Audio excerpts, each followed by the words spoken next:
الله أكبر الله أكبر أشهد أن لا إله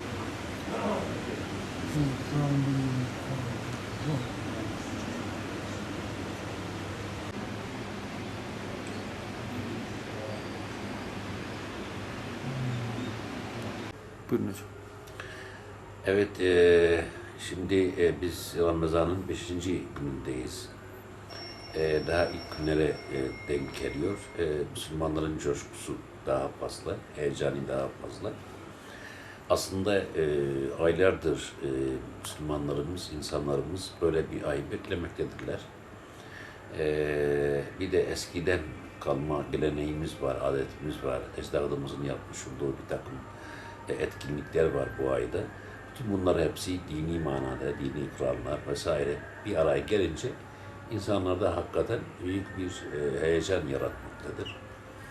Ve hala biz bu heyecanı yaşıyoruz.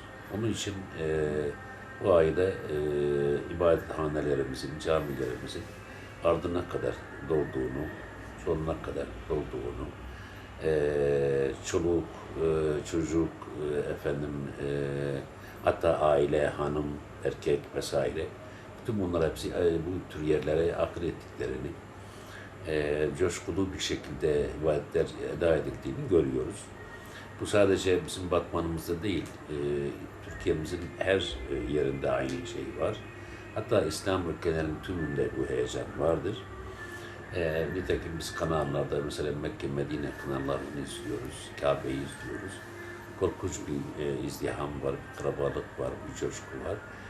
Bütün bunlar bir araya gelince haliyle insana ayrı bir sevinç kaynağı oluyor, mutluluk veriyor. Diğer ailelere nazaran bizim mutluluğumuz bu ayda çok çok daha fazla. Buna rağmen biz susuzluğu pek hissetmiyoruz, açlığı hissetmiyoruz. O heyecan hepsini bastırıyor gibi geliyor bana.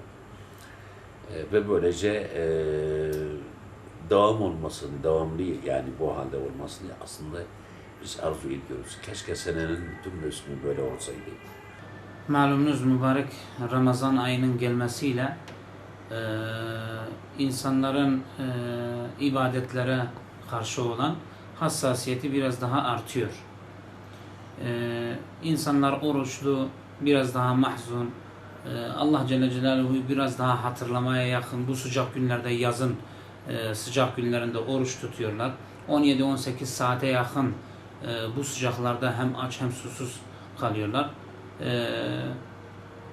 Buna rağmen insanlar gene orucunu güzel bir şekilde tutmaya çalışıyorlar ve özellikle camileri dolup taşıttırıyorlar. Yani insanlar camilerimizi dolduruyorlar. Yaz kurslarının da orucun yaza gelmesi hasebiyle yaz kursları da tabi bu oruç günlerine denk geliyor. Çocuklar da aynı şekilde camiye saat 9-12 arası camilere dolup taşıyorlar. Teravihlerde ve 5 vakit namazlarda da maşallah çocuklarımız, gençlerimiz geliyorlar. Ve gerçekten de tüm dünyadaki İslam aleminde olduğu gibi bizim bu şehrimizde de, Batman'ımızda da insanlar camileri dolduruyorlar ve ibadetlerini yapmaya çalışıyorlar.